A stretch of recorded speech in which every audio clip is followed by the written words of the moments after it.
Değerli izleyicilerimiz, bildiğiniz üzere Almanya'nın Bremen kentinde para taşıma şirketi Loomis'in bankalara gönderdiği 8 milyon euro ile kaçan 28 yaşındaki Türk kızı Yasemin Gündoğan her tarafta aranıyor. Şimdi bu olayla ilgili olarak bir son dakika gelişmesi var.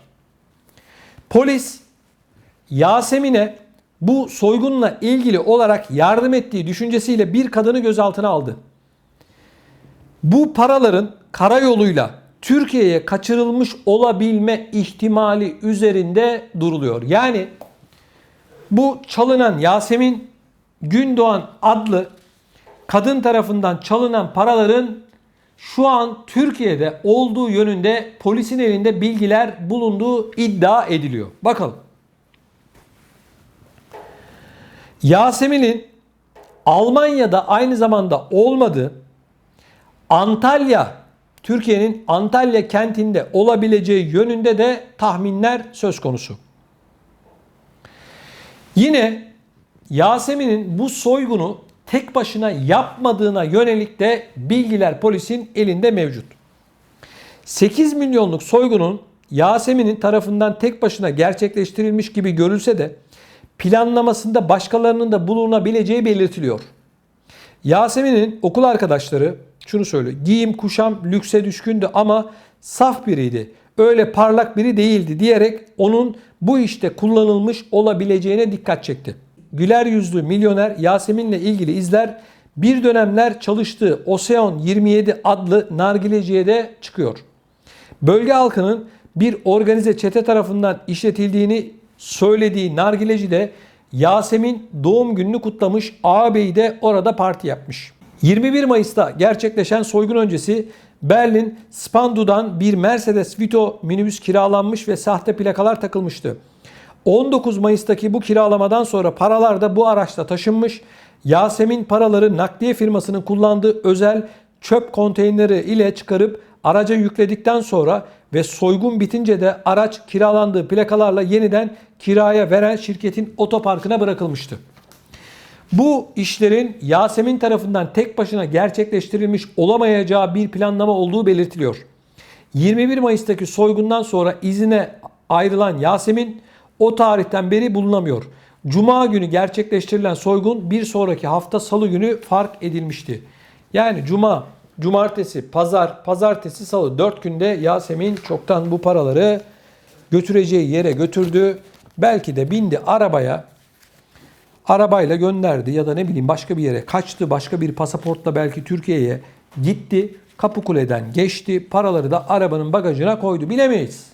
Böyle bir planı bir tek kişinin tek başına yapması, bu haberde yer aldığı gibi planlaması çok zor. Bir kişi bu planı yapacak, paraları alacak, götürecek, bir yerde saklanacak birinin haberinin olmaması bana göre imkansız. Alman polisi sessiz sedasız çalışıyor. Tahmin ediyorum çok sürmez bu Yasemin'i yakalar. Şunu da söyleyeyim. 8 milyon euro cebinde olursa Türkiye'de yakalanman da biraz zor olur. Ben öyle görüyorum. Polise bir duyum gider, bir tanesi ihbar eder, bu kadın burada falan, tamam yakalarlar. Ama eğer para da yanındaysa Türkiye'de çoktan başka biri olmuştur o. Kimlik değişmiştir, o olmuştur, bu olmuştur. Tahmin ediyorum ki değerli izleyicilerimiz Yasemin şimdi o paraların üzerine yatıyor böyle çatır çatır paraları yiyor. Çünkü soygun Cuma günü oluyor. Salı günü fark ediyorlar. Yani 3 günde, 4 günde Amerika'ya gider o paralar. Kim bilir nereye gitti? Yasemin 3-4 günde nereye gitti? Polisin elinde bilgiler olduğu söyleniyor ama herhalde sessiz sedasız bir şekilde bu soruşturmayı yürütüyorlar. Bilgisi, görgüsü olanların da Bremen polisine ihbarda bulunması isteniyor. Haberde değerli izleyicilerimiz polis diyor ki ne olursunuz bize bilgi verin diyor. 8 milyon euro arkadaşlar çıldırtır. Belli ki çıldırtmış Yasemin'i de. Daha 28 yaşında, ömrünün daha baharında hırsız oldu. Yakalanırsa cezaevine girecek. Herhalde bir 20 yıl daha yatar. Paralar da zaten çoktan bir yerlerdedir ya da birileri almıştır. Zaten tek başına bu parayı, bu organizasyonu 28 yaşındaki bir insanın yapması imkansız. Filmlerde olur bu. Le Casa de Papel'de olur bu yani. Orada bile 20 tane adam var. Yani orada bile olmaz yani. Filmde bile olmaz. 8 milyon euro. Yani hakikaten Le Casa de Papel'de bile olmaz yani. Film, senaryoda bile olmaz. Değerli izleyicilerimiz, Almanya'da ev alabilmek gerçekten artık çok ama çok zor. Son bir yıl içerisinde fiyatlar aldı başını gidiyor. Özellikle koronavirüs döneminde. Şimdi ev konusuna geleceğiz. Satın almaya geleceğiz. Ama değerli izleyicilerimiz, özellikle Frankfurt başta olmak üzere Berlin, Münih, Köln gibi kalabalık olan kentlerde ev bulabilmek, kiralık ev bulabilmek mucize. Ev fiyatları son bir yıl içerisinde özellikle bu büyük şehirlerde sanayinin, öğrencilerin yoğun olarak bulunduğu kentlerde ev bulabilmek neredeyse mucize. Ev fiyatları, kiralık ev fiyatları en az arkadaşlar %30 arttı. Evinden çıkmak zorunda olan vatandaşlarımız bana yazıyorlar, ev bulamıyoruz. Bakın, bir vatandaşımız bizim sosyal medya hesabımdan bana ulaştı, bir sesli mesaj atmış bana. Hüngür hüngür ağlıyor. Hüngür hüngür ağlıyor. Şöyle bir olay yaşamış. Evimden çıkmak zorundayım diyor. 3 tane çocuğum var ve ben 4 kişiyiz diyor. Eşinden ayrılmış. Bir evi kiralık olan bir Türk'le konuşmuş. Türk. Biz demiş en fazla 2 çocuğu olana verebiliriz demiş. Bunu yapan da bir Türk.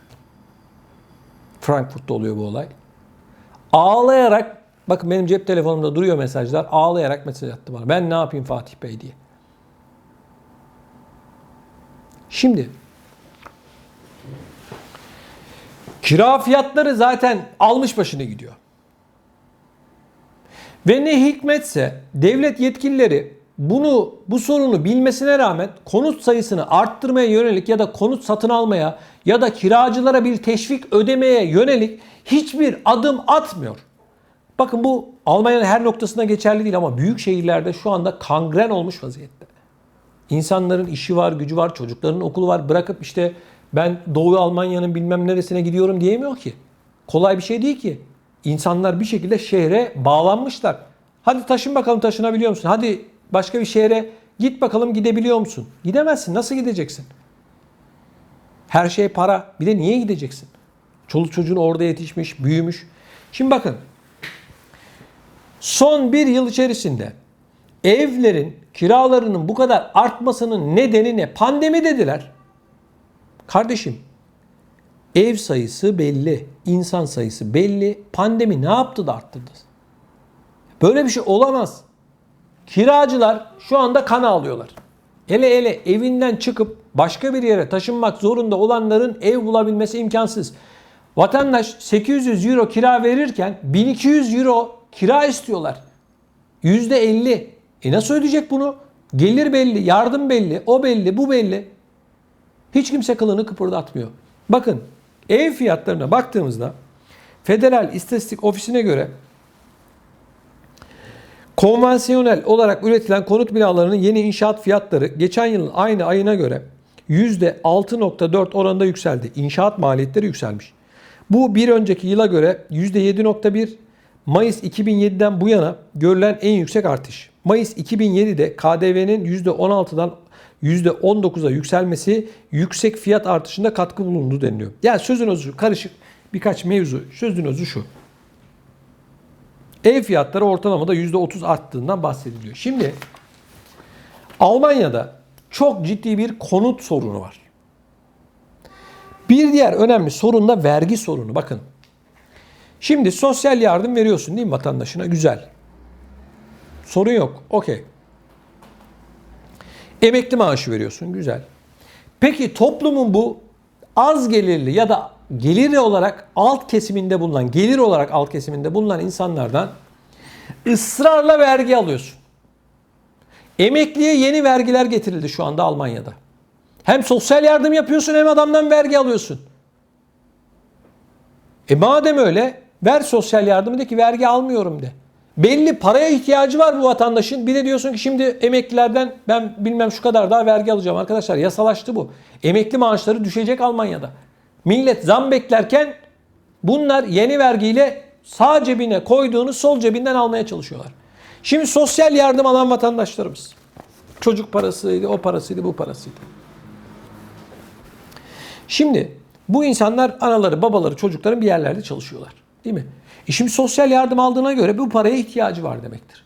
Sen bunun maaşındaki kesintiyi niye arttırıyorsun? Madem öyle de ki bu adam sosyal yardıma ihtiyacı var. Ben senin maaşından yapmış olduğum %35'lik kesintiyi %30'a düşürüyorum de.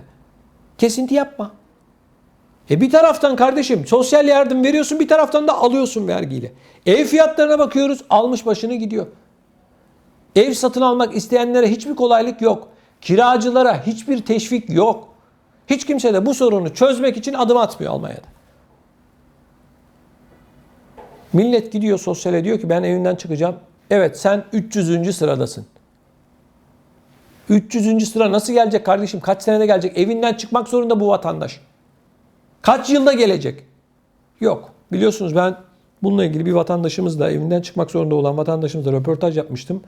Hala ev bulamamış. Konteyner kente gitmek zorunda kalacakmış. Bir bebeği var. Bir de kızı var, eşinden ayrılmış bir Türk. Diyor ben o kız çocuğumla o berdoşların, ayyaşların, sarhoşların içine nasıl gideyim diyor. Yani değerli izleyicilerimiz, Avrupa eski Avrupa değil, Almanya'da eski Almanya değil. Türkiye'den falan davulun sesi hoş geliyor. Bunu biliyorum. Uzaktan böyle güzel geliyor da bir gelin bakalım bu insanlar nasıl çalışıyorlar, nasıl para biriktirmeye çalışıyorlar, nasıl ayakta duruyorlar. Gelin bir görün bakalım. Bir gelin görün.